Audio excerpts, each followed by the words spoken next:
You're back early. What's wrong?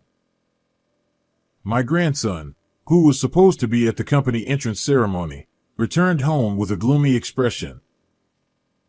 I worried and peered into his face, and he started talking about something outrageous.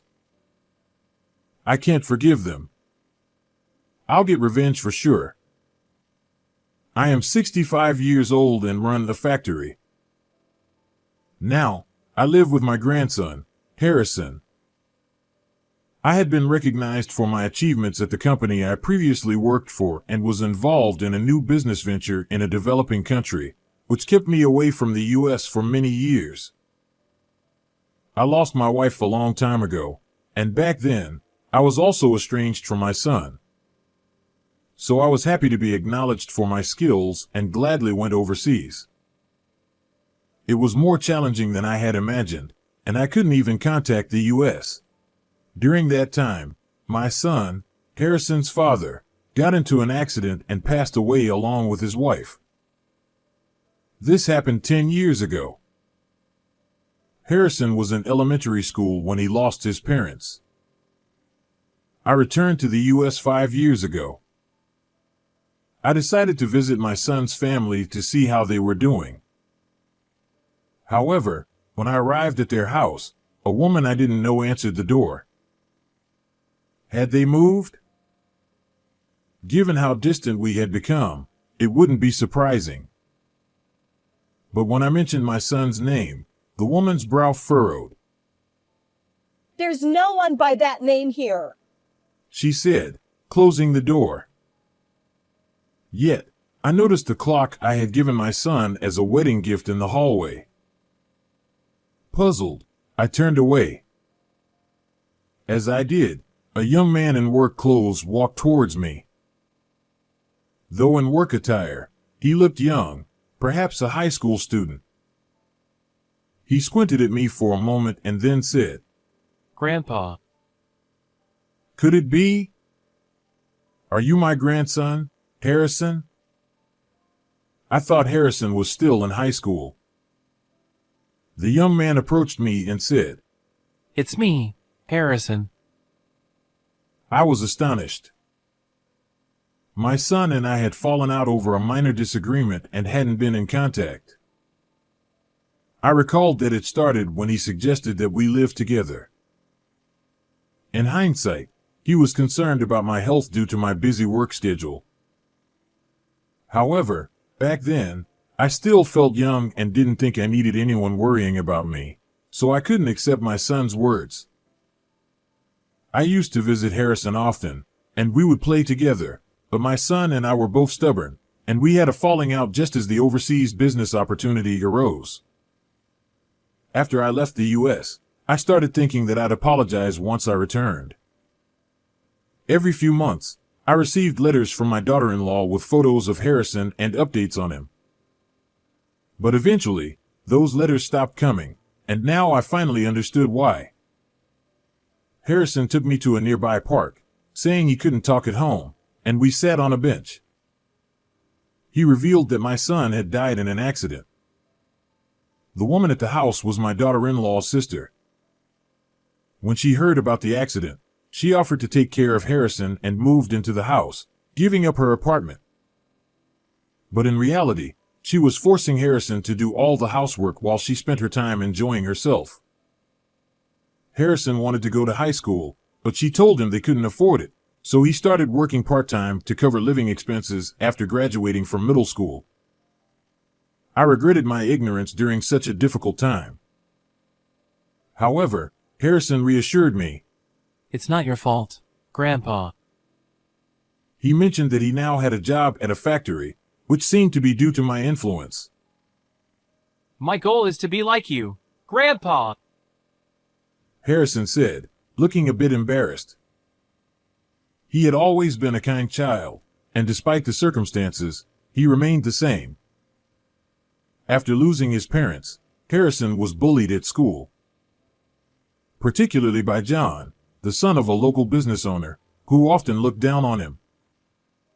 John would say things like, You're too poor to go to high school, huh? And, It's sad you don't have parents. My dad's a CEO, so I live without any worries.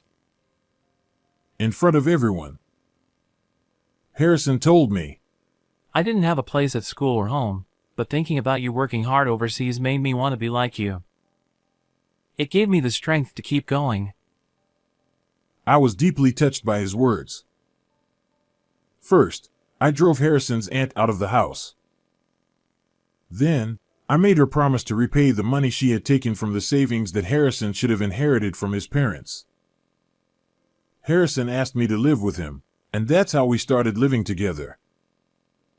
I offered to cover his school expenses and provide support if he wanted to continue his education, but he said, I'm starting to enjoy my work now. He explained that colleagues at his workplace gave him textbooks their kids no longer used, and he studied on his own. For now, he wasn't considering going back to school. Harrison had grown up so well without me realizing it.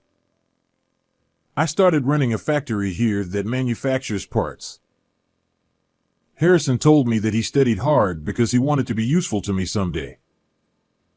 Over the years, I even obtained a patent. Although the factory is small, many companies recognize our capabilities.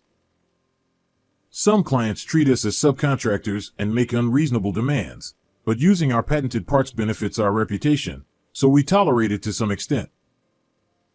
A few years later, Harrison turned 22 and secured a job with a local company. He wanted to work as a full-time employee, gain solid technical skills, and eventually work at my factory. While I thought he could start at my factory right away, he said, If the boss's grandson works here without any real skills, it would make things difficult for everyone. Though I understood his point, I felt a bit lonely hearing that. However, it was wonderful news that Harrison secured a job. I gifted him a wristwatch, and he wore it as he left for the entrance ceremony. Just as I began preparing a special meal to celebrate, the doorbell rang. To my surprise, Harrison was standing at the door. Did you forget something? The entrance ceremony should have already started, right? I blurted out, thinking he had only been gone for 5 minutes. Harrison pulled something out of his bag and showed it to me. Seeing it made my blood boil instantly. They gave me this name tag. He said. The tag read middle school dropout, incompetent. I couldn't believe it. When I asked him what happened, he explained. When I arrived at the entrance ceremony, I saw John, my classmate from middle school. I didn't know this, but his father is the president of the company. Harrison looked dejected. While he knew John was the son of a CEO, he didn't know which company. John had approached him with a smirk and handed him this name tag. And to make things worse, John said, I was surprised to see you made it through the interview. I saw the new hires list, and there was your name, middle school dropout, incompetent. How did a poor guy like you get in? John, boasting about being the future president, claimed he helped out with company chores, which must be how he saw the list. Harrison recounted this to me. He told me it must have been a mistake that I passed the interview. I was furious, but I couldn't disrupt the entrance ceremony. At the same time, I couldn't wear this tag to the ceremony. Harrison's voice grew quieter. He had thought about asking other employees for help, but John blocked him from doing so. John laughed as he watched Harrison leave in defeat. I couldn't stand it any longer and took out my phone. When the person on the other end answered, I said, Hello, Jason? He responded with surprise. What's this about? You're not going to tell me the delivery deadline can't be met, are you? I replied, No, it's not that.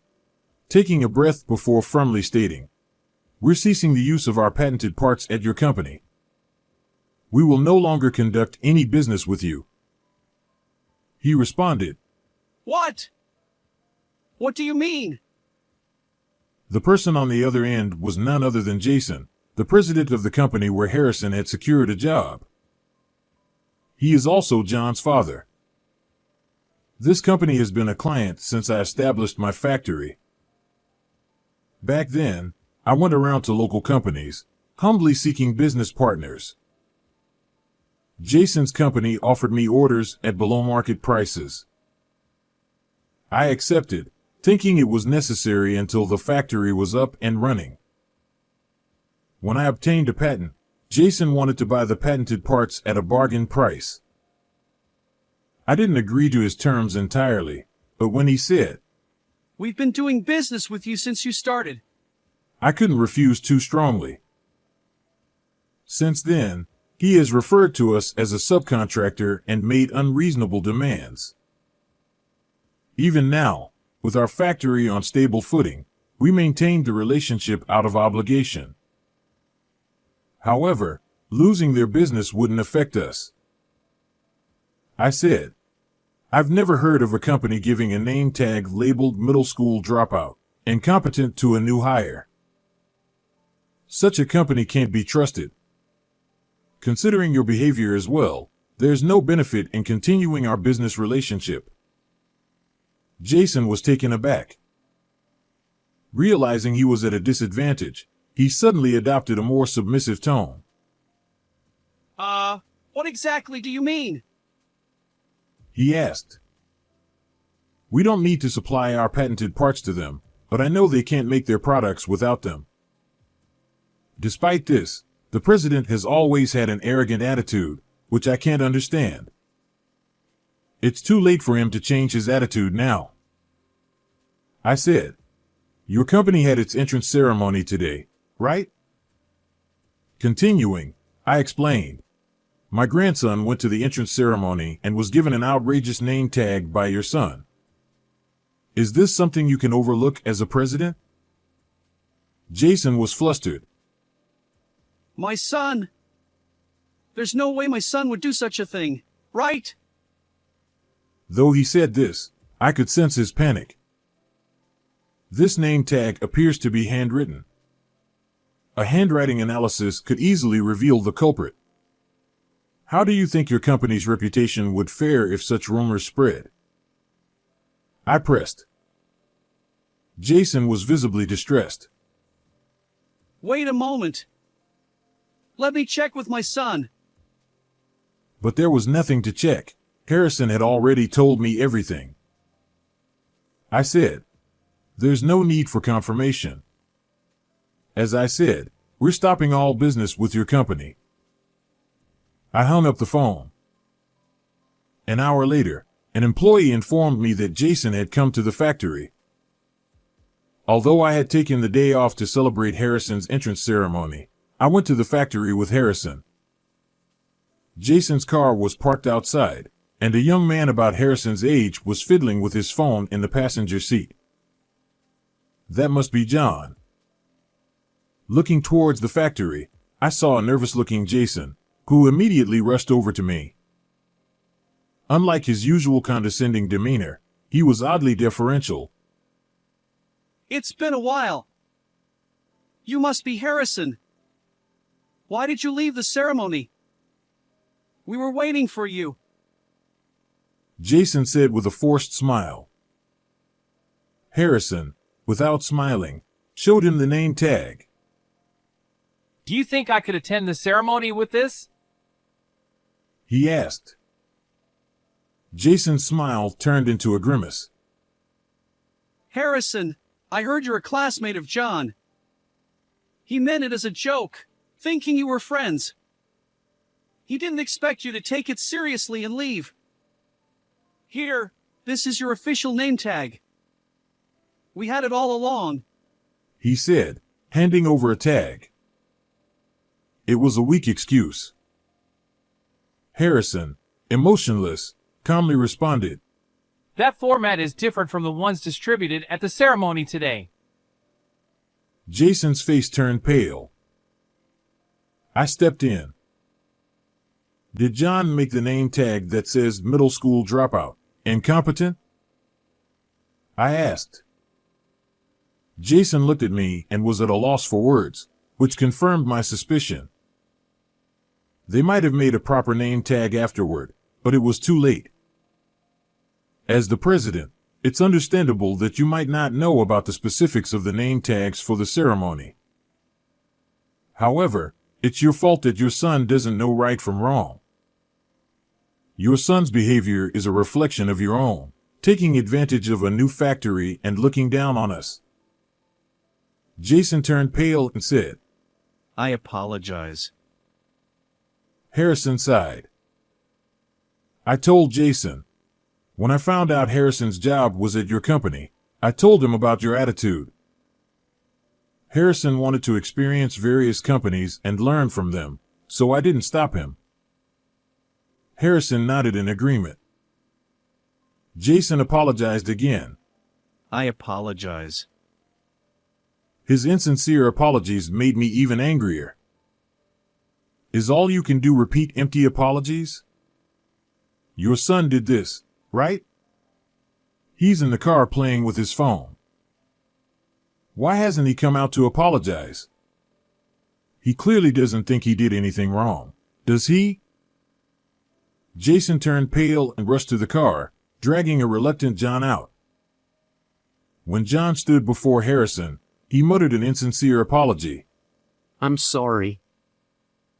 Just like his father. Harrison was calmly furious. If you don't mean it, I don't want an apology. Harrison said, I may have only finished middle school, but I don't deserve to be called incompetent.